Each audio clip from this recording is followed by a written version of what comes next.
Hello everyone. Today we are going to start with organization of commerce and management. The first chapter is principle of management. In previous lecture we have studied 14 principle of Henry Fayol, and in today's lecture we are going to start with nature of principle of management.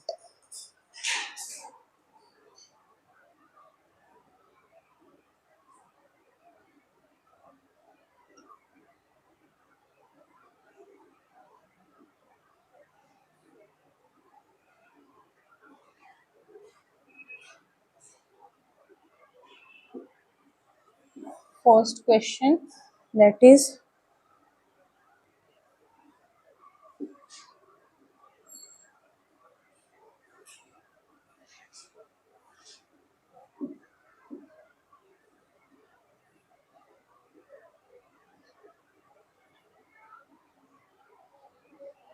there are 7 points.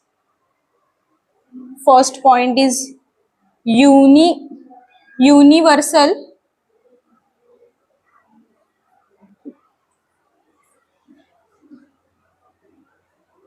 application.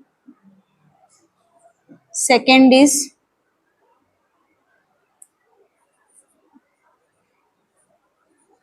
general guidelines. Third is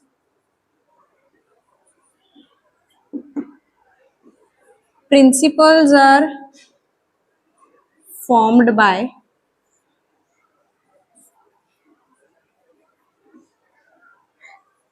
practice and experiments. Fourth is flexibility.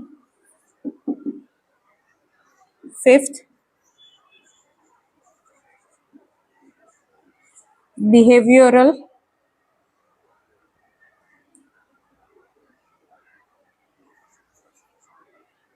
in nature. Sixth, causes and effect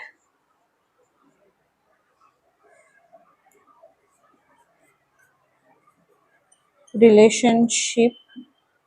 And the last one is all principles are of equal importance. Universal application. Universal application मतलब क्या? जो 14 principal हम लोग ने पढ़ा है last lecture में, वो हर एक ऑर्गेनाइजेशन को प्रोवाइड हो सकता है. ऑर्गेनाइजेशन बड़ा हो या स्मॉल हो, वो 14 प्रिंसिपल सब ऑर्गेनाइजेशन को एप्लीकेबल है. इसके लिए बोला यूनिवर्सल एप्लीकेशन. सेकेंड है जनरल गाइडलाइंस. जनरल गाइडलाइंस मतलब क्या? फॉर एग्जाम्पल कॉलेज वालों ने हम लोग को टाइम टेबल दिया है 7 to 10:30 या कुछ भी टाइमिंग हो, वो टाइम पे आने का, लेक्चर्स अटेंड करने का और जाने का. अगर ये टाइम टेबल दिया नहीं होता तो स्टूडेंट्स कभी भी आते थे, तो टीचर कैसे उन लोग को एक्सप्लेन करती थी या वो टाइम पे उन लोग का लेक्चर ले पाती थी. सेम वैसे ही ऑर्गेनाइजेशन में भी होता है. अगर टाइम टेबल या कुछ नहीं होगा, डिसिप्लिन ही नहीं होगा, तो एम्प्लॉयज काम कैसे करेंगे? ऑर्गेनाइजेशन का मोटिव, गोल्स कैसे क्लियर होएगा? इसके लिए वो जनरल गाइडलाइंस प्रोवाइड किए जाए हैं. Principles are formed by practice and experiments. मतलब क्या है? जो 14 प्रिंसिपल हेनरी फ्योल ने बनाया है, वो ऐसे ही नहीं कभी भी उठ के उन्होंने बनाया है. उसके ऊपर उन्होंने रिसर्च किया है, डेवलप किया है, उसके बाद ही उन्होंने ये बोला है principles are formed by practice and experiments. 14 principle ही क्यों? उससे ज्यादा नहीं, उससे कम नहीं. 14 प्रिंसिपल क्यों बनाया है? क्योंकि वो सारे 14 प्रिंसिपल है, वो ऑर्गेनाइजेशन बड़ा हो या छोटा हो, सबके लिए वो एप्लीकेबल है. फ्लेक्सिबिलिटी मतलब क्या है? Management principle are flexible in nature. जो 14 प्रिंसिपल है वो हम लोग कैसे भी चेंज ऑन कर सकते हैं. ऐसा नहीं कि वो ही मतलब कंटिन्यू लॉन्ग पीरियड के लिए रखना चाहिए. अगर कोई ऑर्गेनाइजेशन लॉस में जा रहा है या कोई मोटिव तक वो नहीं पहुंच पा रहे, तो हम लोग वो 14 प्रिंसिपल चेंज ऑन कर सकते हैं.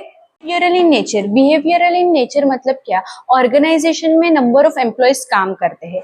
हर एक एम्प्लॉय का स्टेट ऑफ माइंड अलग अलग रहता है, तो हर एक एम्प्लॉय जो है वो जो रूल्स मोटिव तक ऑर्गेनाइजेशन पहुंचने के लिए ऐसे रूल्स बनाने चाहिए कि एम्प्लॉयज एक्सेप्ट करे वो रूल्स, उसे ही कहते हैं behavioural in nature.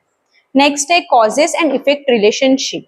Causes and effect relationship में क्या होता है, अगर कोई बल्ब बनाना है, किसी ऑर्गेनाइजेशन को बल्ब बनाना है, तो फर्स्ट अटेम्प्ट में वो पॉसिबल नहीं होएगा, तो वो सेकेंड अटेम्प्ट करेंगे। सेकेंड अटेम्प्ट में भी उन्हें पता चला कि ये इसमें थोड़ा सा कम है, तो वो थर्ड अटेम्प्ट में करेंगे।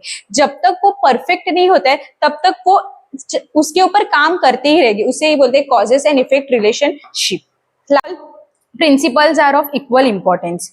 जो 14 प्रिंसिपल हेनरी फ्योल ने बनाया है वो सारे के सारे इंपॉर्टेंट है, फर्स्ट से लेके 14th तक। फर्स्ट वन है डिवीजन ऑफ वर्क से लेके 14 टीम स्पिरिट, सभी प्रिंसिपल्स जो है वो इंपॉर्टेंट है हर एक ऑर्गेनाइजेशन के लिए, ऑर्गेनाइजेशन बड़ा हो या छोटा हो, 14 प्रिंसिपल्स आर इंपॉर्टेंट।